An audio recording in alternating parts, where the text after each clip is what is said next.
In last week's episode, we discussed how morphology of the embryo doesn't always represent the DNA inside the cells. In this week's episode, we talk about this a little further, but go beyond just DNA and talk about how your child will end up coming out. I'm Dr. Mark Amols, and this is Taco Bout Fertility Tuesday.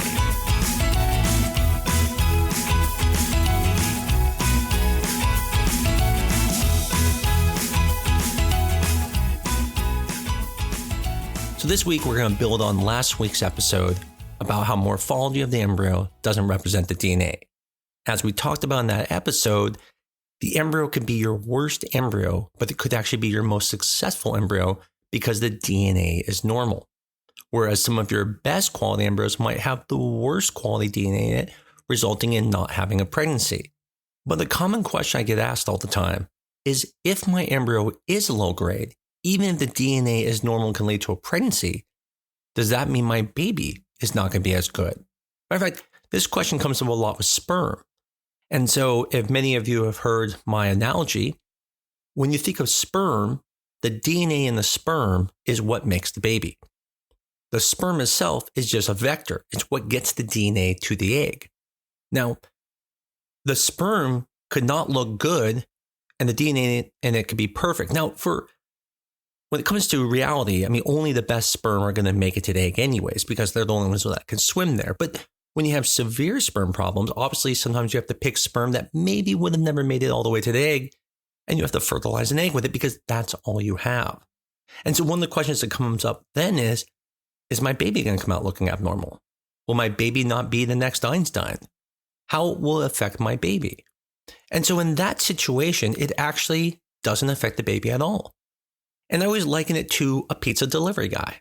I always say, you don't care what the pizza delivery guy looks at. You don't get your pizza and go, I was going to eat this and it looks good. But did you see the pizza guy? He really didn't look that good. And I don't know if I want to eat this pizza because I don't know if I trust the pizza place. No, you don't care. The guy could look like a complete weirdo, or you would still eat the pizza because it came from a good place and it's really good pizza. And so it doesn't represent the DNA inside. And that's the same thing that happens with sperm. Even though the sperm may be abnormal shaped, even though the sperm may not look perfect, if the DNA inside it is good, your baby will be fine. And only the DNA inside of the sperm is what affects your baby to be healthy and for your baby to be able to be as what people consider normal when it comes to IQ. Now, keep in mind, there are many things that affect the baby's health, that affects the baby's IQ, the way they're developed, nurtured, even the environment they're in. We're just talking about everyone being on the same field when it comes to DNA. So then that takes us then to embryo morphology. Now, again, last week we talked about the worst embryo could technically be your best because if the DNA in it is normal and the rest of the embryos are abnormal, then your chances are actually best with your lowest quality embryo. But let's say they're all normal. Let's say you have a bunch of embryos. Some are the best of the best, they're AA quality, and other ones are CC quality. Which one do you put back? And are you worried that if you put back the CC embryos, which might be your lowest, or at your clinic may be called poor, is your baby going to be normal? And the simple answer is yes, your baby will be perfectly normal. There is nothing about the grading of the embryo that's going to affect the baby. The ugliest looking embryo on earth could be Brad Pitt. And Brad Pitt's beautiful, obviously. He's amazing. Wish I was him, but I'm not. Your best quality embryo could also be an average human like myself. Nothing too special. And that's because, yes, the DNA affects things, but the morphology isn't directly related to the DNA. And we talked about last week, yes, there is this association with euploid embryos and better quality embryos. But it doesn't mean the DNA will be worse because of the morphology. The reason that connection is there is if there's something wrong with the embryo in the DNA, it's probably going to eventually show up in the morphology. But it's not the only reason morphology can be affected. And so someone with an Einstein baby could have the worst embryo in the clinic that day and still have success and have one of the smartest kids ever on earth. Now, this doesn't mean that kids can't have things that are wrong, such as autism, such as decreased IQ or physical ailments. Those can be there, but it's not due to something with the embryo. It could be something to do with errors that occurred afterwards in the DNA, other things that are in the DNA that have nothing to do with the embryo.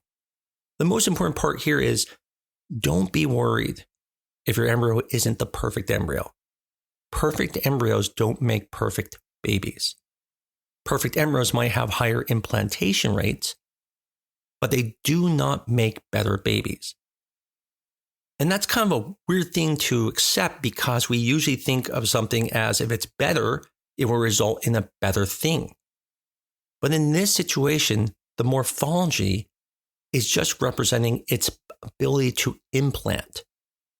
And so when an embryo has a lower morphology, and let's say again, the DNA is perfect, it's possible that the morphology is lower because the embryo is stressed for some reason, not due to DNA issues, but there's something else. So if it implants and it can make it, you still get that healthy, normal baby.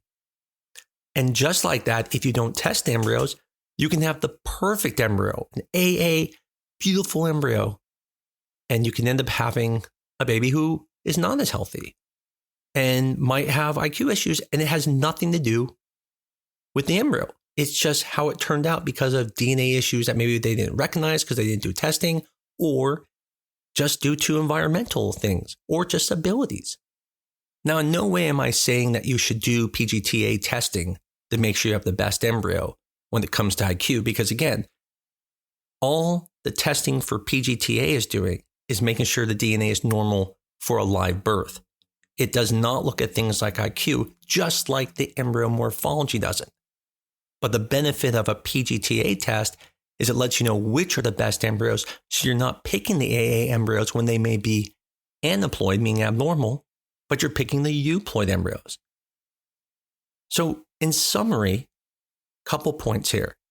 Number one, as we discussed with sperm and when it comes to embryos, the morphology of the embryo or the sperm does not represent the DNA inside of it. Now, yes, the quality can be associated with better DNA, but it's not a direct correlation. It's just an association. Similarly, how I've said in the week before that if you have a bunch of men in ties, you're like, oh, they seem like nice guys. You could have a serial killer in there. And you could have a bunch of people with a bunch of tattoos and face tattoos, and you could be a little bit nervous, and they can all be doctors. So the morphology doesn't represent the DNA. But what's interesting is that the better morphology embryos do implant better. Now, that's after you've done testing. So again, if everything's on the same playing field and everyone has euploid embryos, then technically the better grading ones will implant better, but it doesn't make the baby healthier. This is why most clinics will start with your best morphological embryos, but it doesn't mean they're worried about putting back the lower morphology embryos with a lower grading because they know it's not going to affect your baby's health. It's just they're trying to get you the highest implantation rate for the first transfer. I appreciate it's a weird concept because no one wants to know that their kid started off as a poor grade, but it's not the type of grading we think about. If your embryo was AA, don't stand tall with your head up thinking you have this amazing embryo because it's no better than the people who had the lower grade embryos. The only difference is the higher grade embryo had a slightly higher chance of implantation, not because the DNA was better, but because the embryo was less stressed potentially and was able to implant easier. In the end, the goal of this podcast was to reassure people to not be worried about the health of their baby. It's something I constantly get when they have to put back an embryo that's not as good quality. The same thing when people use sperm when they found out there is poor quality. And again, it doesn't represent the DNA, and you have nothing to worry about. Hopefully this podcast was helpful to you, or if you know someone who's going through fertility or even worried about these concepts, tell them about this podcast. It might help them get through their journey. As always, if you appreciate this podcast and like it, tell everyone about it. Give us a 5-star review on your favorite medium. Most of all, come back next week on Taco Bout Fertility Tuesday.